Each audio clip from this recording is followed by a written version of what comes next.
नमस्कार, आप देख रहे हैं 4 PM। मैं हूं आपके साथ सिमरन। दिन भर की बड़ी खबरों के बुलेटिन में स्वागत है आपका।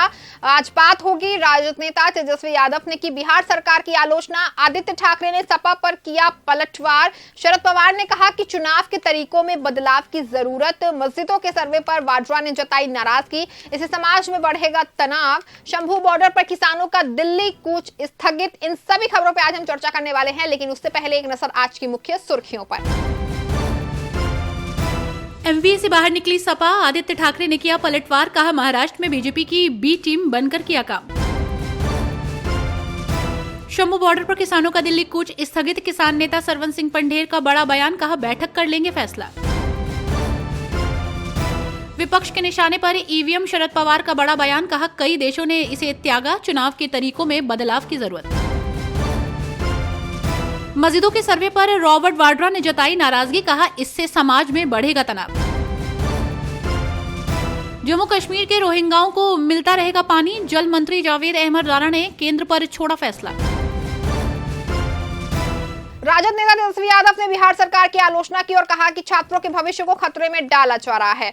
बीबीएसई प्रारंभिक परीक्षा में प्रस्तावित बदलावों को लेकर पटना में चल रहे विरोध प्रदर्शन पर बोलते हुए राजद नेता तेजस्वी यादव ने बिहार सरकार की आलोचना की। उन्होंने कहा कि छात्रों के भविष्य को खतरे में डाला जा रहा है। आरजेडी नेता तेजस्वी यादव ने कहा कि लाठी डंडे वाली सरकार चल रही है, अफसरशाही चरम पर है। मुख्यमंत्री होश में नहीं है कि बिहार में क्या हो रहा है, इससे बिहार चल नहीं पा रहा है। मैं आज भी कहता हूं कि सर्वर डाउन रहने के कारण जो नौजवान परेशान है, जो लोग फॉर्म नहीं भर पाए हैं, उनको मौका देना चाहिए। हम जनता की और नौजवानों की आवाज उठा रहे हैं। उन्होंने आगे कहा कि बिहार नहीं चला सकते, छात्रों का भविष्य खतरे में डाला जा रहा है। महाराष्ट्र में मरकड़वाड़ी गांव में बैलेट पेपर पर चुनाव कराने की मांग की गई है। विपक्ष भी अब ईवीएम को लेकर निशाना साध रहा है। एनसीपी के प्रमुख शरद पवार ने ईवीएम पर हमला करते हुए कहा कि कई देशों ने इसे त्यागा है, चुनाव के तरीकों में बदलाव की जरूरत है। एनसीपी एसपी गुट के प्रमुख महाराष्ट्र के सोलापुर में मौजूद मरकड़वाड़ी गांव में एंटी ईवीएम इवेंट में पहुंचे। इस दौरान उन्होंने कहा कि पूरे देश में मरकड़वाड़ी गांव की चर्चा हो रही है। चुनाव को लेकर लोगों के मन में शंका है, क्योंकि चुनाव के नतीजे ही ऐसे आए हैं जिसको लेकर लोगों के मन में शंका पैदा हुई है। कई देशों ने ईवीएम का त्याग किया है। अमेरिका जैसे देशों में भी बैलेट पेपर से वोटिंग होती है। चुनाव के तरीकों में बदलाव करने की जरूरत है। महाराष्ट्र के मरकड़वाड़ी में चुनाव के नतीजों से लोग संतुष्ट नहीं है। इसी के चलते इस सीट पर लोगों ने बैलेट पेपर से मॉक चुनाव कराने का तय किया है और यहां पर फिर से वोटिंग होने वाली है। गांव वालों के इस ऐलान के बाद से ही प्रशासन एक्शन में आ गया था और उन्होंने गांव वालों को ऐसा करने से रोका। इस सीट पर शरद पवार की पार्टी के उत्तम राव जानकर ने जीत हासिल की है, जिन्होंने अब इस्तीफा देने का ऐलान किया है। दिल्ली में मतदाता सूची में गड़बड़ी के आरोप पर आम आदमी पार्टी ने जांच की। पार्टी ने पाया कि करीब 75% नाम गलत तरीके से काटे गए हैं। आपने जिम्मेदार अधिकारियों की सूची बनाई। दिल्ली में विधानसभा चुनाव की लड़ाई तेज हो गई है। आम आदमी पार्टी और बीजेपी ने एक दूसरे के ऊपर आरोप प्रत्यारोप लगाना शुरू कर दिया है। इस बीच आप के राष्ट्रीय संयोजक और दिल्ली के पूर्व मुख्यमंत्री अरविंद केजरीवाल ने बीजेपी पर गंभीर आरोप लगाया। उन्होंने प्रेस कॉन्फ्रेंस करके दिल्ली में मतदाता सूची में गड़बड़ी करने का आरोप लगाया। अरविंद केजरीवाल ने दावा किया कि बीजेपी ने इसी तरह से हरियाणा और महाराष्ट्र में भी गड़बड़ी करके चुनाव जीता था। आप नेता अरविंद केजरीवाल का कहना है कि दिल्ली में इस साजिश को कामयाब नहीं होने दिया जाएगा। उन्होंने कहा कि हमारी पार्टी गहराई से इसकी जांच पड़ताल में जुट गई है। उन्होंने कहा कि जो भी अफसर इस सिलसिले में जिम्मेदार होगा, उनका पर्दाफाश किया जाएगा। प्रियंका चतुर्वेदी ने बीजेपी पर निशाना साधते हुए कहा कि किसानों के साथ जो हो रहा है वो बेहद दुर्भाग्यपूर्ण है। शिवसेना यूबीटी नेता प्रियंका चतुर्वेदी ने किसानों के विरोध प्रदर्शन को लेकर बीजेपी पर तीखा हमला बोला। उन्होंने बीजेपी पर हमला करते हुए आरोप लगाया कि ये बेहद दुर्भाग्यपूर्ण है। सरकार किसानों की मांगों को प्रतिबद्धता के बावजूद नकार रही है और उन्होंने कहा कि किसानों के साथ जो हो रहा है वो बेहद दुर्भाग्यपूर्ण है। ये देखते हुए कि वे एमएसपी समर्थन की मांग कर रहे हैं, जिसे सरकार की केंद्रीय प्रतिबद्धता के बावजूद नहीं दिया जा रहा, जो सरकार किसानों को दोगुने आय करने की बात कहती है।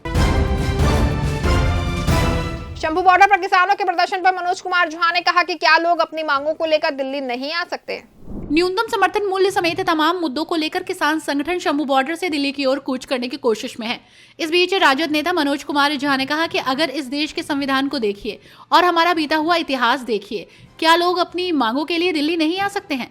आज किसानों को दिल्ली के अंदर घुसने नहीं दिया जा रहा। किसान कुछ मसौदे को लेकर आपसे जवाब चाहते हैं। बड़ी बड़ी बात आप करते हैं, बोलते हैं कि अन्नदाता हमारे दिल में है। हाल ही में महाविकास अघाड़ी के दो दल शिवसेना और समाजवादी पार्टी के बीच तकरार दिखाई दी। शिवसेना के नेता के बाबरी मस्जिद विध्वंस पर लोगों को बधाई देते हुए पोस्ट करने के बाद सपा ने गठबंधन का साथ छोड़ने का फैसला किया। इसके बाद अब आदित्य ठाकरे ने पार्टी पर पलटवार करते हुए सपा को बीजेपी की बी टीम बताया है। महाविकास अघाड़ी और समाजवादी पार्टी में तकरार नजर आई है और सपा ने महाविकास अघाड़ी से बाहर होने का ऐलान कर दिया है। इस बीच शिवसेना उद्धव ठाकरे गुट के नेता आदित्य ठाकरे ने महाराष्ट्र सपा प्रमुख अबू आजमी को लेकर बड़ा बयान दिया। आदित्य ठाकरे ने कहा कि सपा महाराष्ट्र में बीजेपी की बी टीम है। शिवसेना यूबीटी के नेता मिलिंद नार्वेकर ने बाबरी मस्जिद ढहाए जाने को लेकर सोशल मीडिया हैंडल एक्स पर एक पोस्ट किया, विज्ञापन जारी करके बाबरी मस्जिद ढहाए जाने पर बधाई दी और इसके बाद से ही सपा ने महाविकास अघाड़ी से बाहर निकलने का ऐलान कर दिया। महाराष्ट्र विपक्षी कांग्रेस ने एक बार फिर से ईवीएम का मुद्दा उठाया। नाना पटोले ने कहा कि राज्य की जनता का कहना है कि सरकार उनके वोटों से नहीं बनी है। महाराष्ट्र कांग्रेस अध्यक्ष नाना पटोले ने नई सरकार के शपथ ग्रहण कार्यक्रम पर सवाल उठाए। नाना पटोले का कहना है कि शपथ ग्रहण में राज्यपाल का सबसे बड़ा रोल होता है, लेकिन वो तो बीजेपी का कार्यक्रम था। राजा बेशक था, लेकिन शपथ का कार्यक्रम नहीं था। तो क्या ये लोग लोकतंत्र को सपोर्ट करते हैं? इस बारे में क्यों बात नहीं करते? विपक्षी महाविकास अघाड़ी जिस तरह ईवीएम का मुद्दा उठा रही है, उस पर सत्तारूढ़ पक्ष का कहना है कि ये मीडिया में बने रहने के लिए ऐसा कर रही है। इस पर नाना पटोले ने प्रतिक्रिया देते हुए कहा कि कल ही हमने खुलासा किया था कि हमने जनता की भावनाओं को रखा है।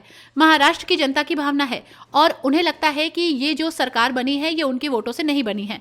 जो आज सत्ता में है वे कुछ भी बोल ले, उन्हें लोकतंत्र से कुछ लेना देना नहीं। एनडीए विधायकों ने आज शपथ ग्रहण की। इसके बाद एनसीपी नेता रोहित पवार के साथ ही कांग्रेस नेता नाना पटोले की प्रतिक्रिया सामने आई है। महाविकास अघाड़ी गठबंधन के नेताओं ने आज महाराष्ट्र विधानसभा सत्र के दौरान विधायक पद की शपथ ग्रहण की है। इस बीच एनसीपी एससीपी नेता रोहित पवार की प्रतिक्रिया आई है। उन्होंने कहा कि कल विरोध किया और आज शपथ ली। कल हमारा प्रतीकात्मक विरोध था। अगर हम शपथ नहीं लेते तो लोगों के प्रश्न कैसे उठाते? अगर हम शपथ नहीं लेते तो सत्ता पक्ष जो मन में आता वो करता। उनको नियंत्रित करने के लिए आज हमने शपथ ली है। एमवीए विधायकों के शपथ ग्रहण पर एनसीपी नेता छगन भुजबल की भी प्रतिक्रिया सामने आई है। उन्होंने कहा कि अगर उनको विधानसभा के कामकाज में हिस्सा लेना है तो शपथ लेनी होगी। बहिष्कार तो एक दिन के लिए ही था, कल के बजाय उन्होंने आज शपथ ली। इस बुलेटिन फिलहाल बस इतना ही। ऐसी तमाम राजनीतिक खबरों के लिए बने रहें और जुड़े रहें 4 PM के साथ। धन्यवाद।